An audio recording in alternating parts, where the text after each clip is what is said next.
le CNC était à Douala il y a quelques jours pour le même exercice et aller à la rencontre de certains médias après Yaoundé. Et ça ne s'est pas bien passé dans une chaîne de télévision privée de ce côté-là à Douala, où pratiquement le président du CNC, Joche Bonken Kalabopsou, était obligé de claquer la porte. Vous vous êtes séparés en queue de poisson. Les choses ont été dites sur les réseaux sociaux, accusant le CNC d'avoir fait ci ou ça. Vous qui êtes justement le CELCOM du CNC, que s'est-il exactement passé à Douala auprès de cette chaîne de télévision privée? Voilà. Cette chaîne de télévision privée a été sanctionnée il y a quelque temps. Les dernières décisions du CNC ont sanctionné une émission de débat qui a été fermée pour un mois, le présentateur sanctionné pour un mois, et quelques jours après, ils ont appliqué, avant même d'être notifiés, ils ont appliqué de très bonne foi cette décision. Mais il y a eu un petit jeu subtil. À l'heure de l'émission, sur le même espace, ils ont produit une autre émission avec un nom différent, au format identique, avec les mêmes objectifs. Donc nous avons pensé que c'était... On a fait un communiqué pour leur dire que si vous voulez, vous continuez, sinon nous pensons que ce n'est pas bon. Et puis on pourrait se saisir de l'affaire. On pourrait monter d'abord. Voilà. Ils ont pris l'option d'écouter le communiqué. Et malheureusement, ils ont marqué sur la plage censuré. C'est-à-dire pour eux, ils ont été censurés. Donc, c'est ça le statu quo. D'ailleurs, je crois que la sanction finit ce dimanche. Je ne sais pas, peut-être que ce dimanche, ils vont produire. Mais qu'est-ce qui a poussé le président du CNC à claquer la porte? À claquer la porte parce que le président devait arriver à 13h ce jour-là. Et on était, la visite avait commencé par une autre chaîne qui s'appelle STV. Et les discussions sont achevées un peu plus tôt, avant le temps. Et puis, quand le président a été libéré de STV, il a pensé qu'il allait simplement avancer. Il est donc arrivé bien plus tôt. Il est arrivé tôt. Et arrivé tôt, arrivé plus tôt. Mais c'était quand même 45 minutes avant 13h. Avant 13h. Bon, le président s'est dit, c'est dans la confraternité, on va arriver et puis on peut peut-être commencer plus tôt et puis on achève. On est arrivé, le président est arrivé, et moi j'étais en contact avec les équipes, j'ai appelé le rédacteur en chef qui était notre contact et puis il m'a dit, ok, si vous êtes là, je descends. Il n'est jamais descendu. Il est descendu 30 ou 45 minutes après. Entre-temps, vous étiez séché au soleil? Oui, on était séché au soleil. Et il est descendu 45 minutes, il est descendu après. Et ils sont venus accueillir. Entre-temps, le président étant séché au soleil, il s'est mis à faire autre chose dans sa bureau, à s'occuper. Et donc, quand il descend à 13h moins 10, le président est en train d'achever de faire ce qu'il a commencé, avec des coups de fil, ainsi de suite. Donc, le président a donc pris 10 minutes pour descendre. Donc, il m'a envoyé leur dire qu'il s'excuse, qu'il permette qu'il termine ce qu'il a fait. Donc, je suis allé leur dire, ils ont attendu 5 minutes. Après 5 minutes, ils m'ont dit, bon, nous remontons.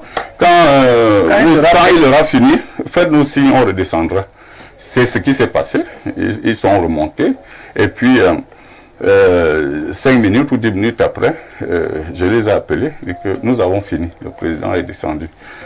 Ils sont redescendus. Et ils ont accueilli avec des sourires le président. Sauf que chacun était tout de noir vêtu.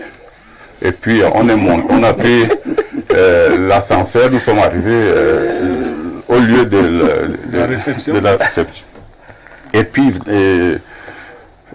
on a attendu 5-10 minutes, il y avait des petits mouvements, des gens qui entraient, tout le monde était en noir, il y avait des bandeaux, certains avaient des bandeaux des muselines rouges. Sur la bouche. étaient très nerveux, c'était tendu de leur côté. Mais nous, on ne savait pas. On ne savait pas qu'il y avait des tensions, on était tranquille. On avait fait la visite à Yaoundé, on avait fait la visite à Douala, on n'avait on ne pensait pas qu'il y avait une telle tension. Puis on est resté là. Et puis, il fallait bien un mot d'accueil. Le rédacteur en chef a commencé. Donc c'est le rédacteur en chef de la chaîne de télévision qui vous a accueilli. Oui. D'accord. Et qui fait un mot d'accueil, donc il dit Monsieur le Président, bienvenue. Bon, vous remarquez que nous sommes tous de noir vêtus, nous sommes en deuil parce que vous vous acharnez sur nous, vous voulez fermer notre chaîne. C'est un acharnement insupportable et ainsi de suite. C'était ça le mot d'accueil. Oui, c'était ça le mot d'accueil. Et il a rappelé au président toutes les sanctions qu'ils ont déjà subies. Nous avons observé ce jour-là que c'est à cause du CNC que nous faisait partie. Cédric Noufelet, un brillant journaliste d'Equinox, qui s'est exilé hors du pays. Oui, et puis... il était vraiment brillant. On a dit qu'il est parti parce qu'on l'avait sanctionné à tort. Bon, alors, je sais très bien pourquoi on l'avait sanctionné. Il y avait une grève des enseignants. C'était une grève des enseignants qui était très virulente. Et puis, sur dans leur journal, qui était présenté par lui-même, qui est en même temps le rédacteur en chef, on a présenté un sous-préfet à l'ouest qui sermonnait des gens. Et on nous a dit qu'il sermonnait donc les enseignants, qu'il a fait le tour des établissements pour sermonner, pour menacer les enseignants qui étaient en grève, alors que c'était faux. C'était une vieille vidéo 2 ans où le sous-préfet était allé installer un chef de village, et puis il y a des notables qui étaient contre ce choix, et il y a eu donc une petite je vous rappelle simplement pourquoi il a été... La question est celle de savoir pourquoi le président du CNC est parti donc le président en queue de poisson. Je vous dis donc qu'il y a donc eu ces explications que le rédacteur en chef a données, en disant que c'est un jour de deuil, c'est terrible, c'est une affaire insupportable, et que c'est vrai qu'il est venu. Ils vont écouter ce que le président va dire, mais d'ores et déjà qu'ils sachent que ils sont en deuil et qu'ils sont très très énervés contre le CNC. Prenant donc la parole à son tour, le président a dit qu'en Afrique, ce qu'il faut faire d'abord, c'est d'accueillir. Et il n'a pas observé qu'il a été véritablement accueilli. Et puis, en seconde position, il était obligé de le dire, même si par sa nature, il est quelqu'un de pondéré. Il est très pondéré. Il a dit je croyais que je représentais une institution publique et que quand même une institution, le patron d'une institution publique arrive chez vous, ce n'est pas avec une telle verve attakatoire que vous l'attrapez. Et puis en troisième position, il a expliqué, il a pris 2 cas des sanctions qu'on a prises pour expliquer comment et pourquoi ces sanctions avaient été prises, et qu'il ne voyait à aucun moment où on avait fauté en sanctionnant ces gens-là. Et il a dit, comme il en est ainsi, voilà ce que je vous explique. Maintenant, notre discussion n'aura plus lieu, parce que on ne peut pas avoir une discussion ensemble. Il a demandé à toute son équipe de s'en aller. Voilà ce qui s'est passé. Voilà donc ce qui s'est passé. Nous allons lire d'abord quelques préoccupations de téléspectateurs. Bonjour Perfecto, Monsieur Niemek a raison, mais au Cameroun, constituer un tribunal de paix n'est pas évident parce que tout le monde s'est dit journaliste. Ils sont partout sur Facebook et WhatsApp. C'est Michel de Soie qui envoie cette préoccupation. Monsieur Le Selcom, dites les choses comme elles se sont réellement passées. Monsieur Le Selcom, comme je viens de pas dit toute la vérité. Elles se sont exactement passées comme dit, il y avait des témoins, il y a des enregistrements. On peut vous le prouver. Ce que j'ai dit, c'est exactement ce qui s'est passé. Et encore qu'en tant que Selcom, je suis même allé un peu loin en disant ces choses-là. Un Selcom ne parle pas comme j'ai parlé. C'est la vérité que j'ai dit. Autre message ce dimanche. Bonjour Perfecto. J'aime ce que tu fais. Tu continues de contribuer à l'enrichissement de nos connaissances. Eh bien, le bonjour à Pierre Blériot-Niemek. Perfecto, que le CNC se concentre sur ce qu'il y a de nécessaire, qu'il arrête à un moment donné de distraire la population. Le journaliste reste et demeure la preuve d'une avancée démocratique du pays. C'est Mounchipou de TKC qui envoie ce message. Bonjour Monsieur Aïssi et à votre riche panel. Est-ce que le groupe scolaire d'Ipita ouvrira ses portes demain? Qu'en est-il de la requête de Monsieur Abel Elimbi Lobé? C'est Lionel depuis Douala qui envoie cette préoccupation. À mon niveau, je n'en sais rien. Bonjour, Monsieur Parfait ici, ainsi qu'à tout votre riche panel. Le CNC, pour ma part, est un organe de régulation à forte coloration publique. Nous avons l'impression qu'il est à la tête, à tête chercheuse. Pourquoi n'avoir jamais recadré le média public? Est-ce parce qu'il est parfait? Monsieur Amba, depuis Mélène à Yaoundé. Oui, peux répondre. Oui, c'est très important de le dire parce que il faudrait que le public se renseigne sur un certain nombre de trucs. Vous savez, la vocation d'un régulateur n'est pas de communiquer véritablement. C'est-à-dire, tous les actes qui sont pris, on va dans les médias pour communiquer. Ce n'est pas ça la vocation d'un régulateur. Non. Mais de temps en temps, il faut que les gens comprennent. Non, il n'y a pas une course entre les deux, une compétition entre les deux. Non, la question est de me poser, M. Mbezele. Pourquoi vous n'avez jamais sanctionné le média public? Est-ce qu'il faut dire que là-bas, ce sont des hommes parfaits et il n'y a pas de faute sur le plan professionnel de ce côté? On a sanctionné plusieurs fois le média public. Ah bon?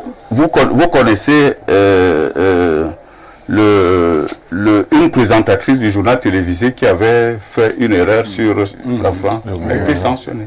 Quelle était la sanction? Elle a été sanctionnée par nous, mais nous avons une pratique. Quelle était votre sanction? Attendez que je vous explique, monsieur. On a une pratique. Si vous venez en audition chez nous après une faute et qu'on se rende compte que vous avez déjà pris des mesures internes, hein, on peut ne pas vous sanctionner.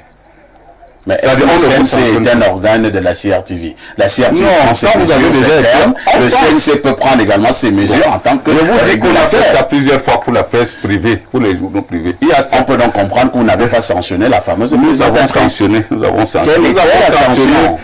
Charles Ndongo et comment on appelle le directeur d'information TV, le directeur d'information, le DITV, comment il s'appelle? Ibrahim Chérif sont venus en audition au CNC pour l'émission où le ministre Momo avait fait quelques dérives. Ils sont venus. Et vous avez sanctionné Charles Ndongo? On a sanctionné, on a écouté en audition. La CRTV a a fait amende honorable et aller prendre des mesures. Donc au CNC, si le patron de la presse fait amende honorable, on ne sanctionne pas. Plusieurs fois, c'est arrivé. Plusieurs fois, c'est arrivé. Demandez à ceux qui viennent au CNC. Généralement, on sanctionne des gens. C'est à quoi c'est l'audition. Parfois, vous venez en audition. Et puis, ça c'est très fréquent avec les journalistes de la presse privée. Ils viennent vous dire que ce qu'on a fait c'est pas une faute. Il y a eu un problème à la rentrée. On a annoncé à la CRTV que l'APE était suspendue. Et puis après, c'est revenu. Madame la ministre a dit qu'elle n'a jamais dit ça. Non. Portez plainte demain. Saisissez le CNC comme du CNC. Et je voulais prendre ailleurs, mais je le prends là dans sa dernière chute. Porter plainte, non. Vous avez un organe de veille médiatique. Tout à fait. C'est pas nous. Vous faites un travail. Mais je dis pour que la suspicion soit levée, il faut que ce travail essaie d'aller dans la plus grande impartialité possible. Donc, à l'avenir, c'est un conseil aussi que je vous donne. Vous êtes un conseil. Sanctionnez les journalistes de la CRTV quand ils agissent mal. Et faites-le savoir parce que ça a deux choses. Même si vous sanctionnez la CRTV et vous ne le faites pas, quand vous nous sanctionnez, vous le faites savoir, ça déteint sur la qualité de notre média. Vous avez donc peur, en fait, quand on voit que la CRTV peut fauter. première chose. Deuxième chose. Non, dans des sanctions. Hein. Oui, qui ont été publiées. Bon, maintenant, une jeune dame de la CATV, reporter, avait présenté des images intolérables de certaines images choquantes pendant une célébration comment on appelle ça, des diabétiques. Ouais. Et elle a été sanctionnée, ça a été lu. Bon, la deuxième chose, CATV Garoua avait été sanctionné, ça a été lu, parce qu'il y avait une télé de Boko Haram qui avait été captée. Deuxième chose, votre séjour à Douala. J'ai eu à échanger avec M. Tchebonke, je l'ai trouvé assez pondéré, mais je crains, je ne connais pas l'équipe qui l'a accompagné. Si c'est la même qui l'a accompagné ici, et notamment un des membres, je crains. C'est bon. Oui. Non, si c'est un des membres qui l'a accompagné là-bas, vous devriez savoir que vous n'alliez pas... Parce que certains de ces membres même sont très nerveux. Vous n'alliez pas voir Bibi.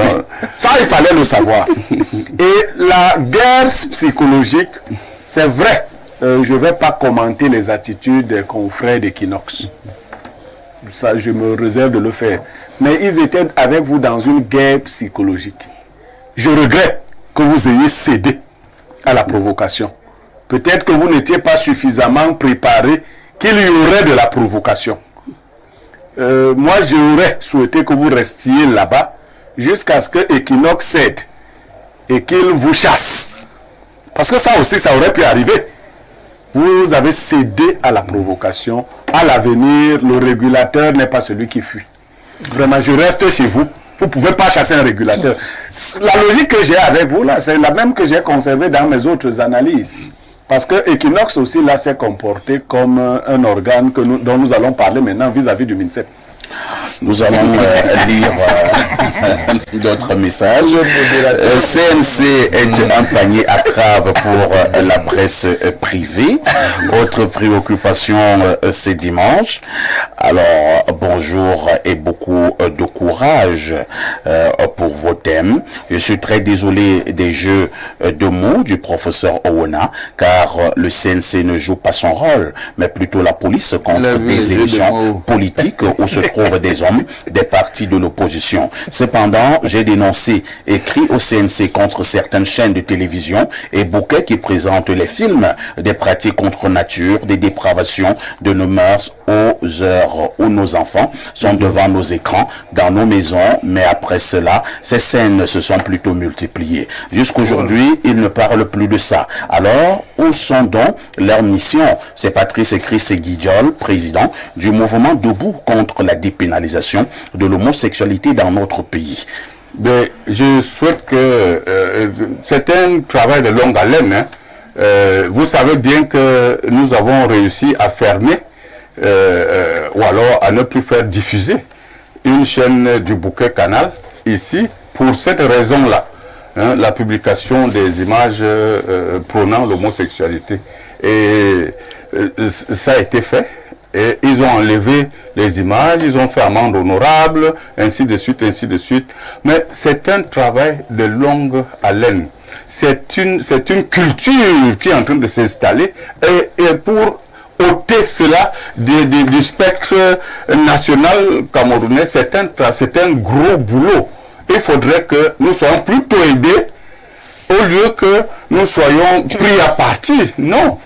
Il faudrait que les mouvements comme ceci nous aident, nous indiquent, viennent, et puis ensemble on trouve des solutions. Nous tous nous sommes contre ce principe, à moins qu'ils pensent que nous sommes favorables à ce principe. Non. Le CNC donc à la fin, organe de régulation ou de répression? Mais organe de régulation. La répression, je vous dis, depuis que le CNC est là, ça fait à peu près 450 décisions qui ont été prises. Hein, pour quelques décisions. Quelques décisions. Par exemple, le cas d'Equinox, depuis 2 ans, nous avons une vingtaine de plaintes contre Equinox. Nous avons sanctionné 3 fois. Un avertissement et deux. Mais il faut pas. Oui. Est-ce que certains médias ne vont pas finalement vous faire peur? Parce que Là, vraiment, c'est... Non, on va le dire comme vous ça. inquiétez Pour pas. avoir sanctionné un journaliste 1 mois et son émission, on est en noir. Si c'était un peu plus, Non. on vous aurait des tombes. Après cela, le président du CNC a fait un petit point de presse. Il a dit qu'il sera plus ferme encore contre tout le monde, hein, contre tous ceux qui font des dérives. Il sera encore plus ferme. Tant qu'il est dans le respect des textes qui régissent cette affaire-là, il sera ferme. De tous les Et façons, oui. il a dit qu'il est possible qu'on ait cette fermeture d'Equinox et Equinox continue. De toutes les façons, le modeste modérateur qui vous parle en ce moment est d'ailleurs convoqué au CNC demain. Encore Oui, oui. Encore. Donc, Tu feras amende honorable. je vais faire amende honorable. Moi, je le dis d'abord. Va faire Non, moi, je vais faire amende honorable. Moi, je suis pas là pour t'habille défier pas en le noir. CNC. Je ne serai pas en noir. Ici, ce qu'on dit là est très sérieux. Une amende honorable, ce n'est pas une lâcheté. Ça veut dire quoi? Ça veut dire que le rôle du CNC est considéré comme un rôle pédagogique. Quand vous arrivez, on vous explique pourquoi on vous porte plainte ou pourquoi on s'est saisi. Et on vous dit, voilà, c'est ça la faute, il y a eu telle légèreté dans la pratique du métier, et que le journaliste nous dise, vraiment, j'ai compris ce que... il y a un journaliste qui nous a dit à Douala, dans une autre chaîne, qui pense qu'il va désormais faire enregistrer la plupart de ces émissions, notamment les émissions B2B. Il va les enregistrer préalablement. On a dit, c'est pas une mauvaise idée, parce que dans le monde, de plus en plus, les émissions sont préenregistrées. L'une des personnes que j'aime souvent écouter au CNC, hein, c'est le secrétaire général, le professeur Toby Hunt. Il joue bien ce rôle. Hein. Il reviendra vous voir. Il est d'une courtoisie à nul autre pareil, mais ne dormez pas sur cette courtoisie. Après, là, vous allez sur le 17h du poste national. À tout de suite pour la suite.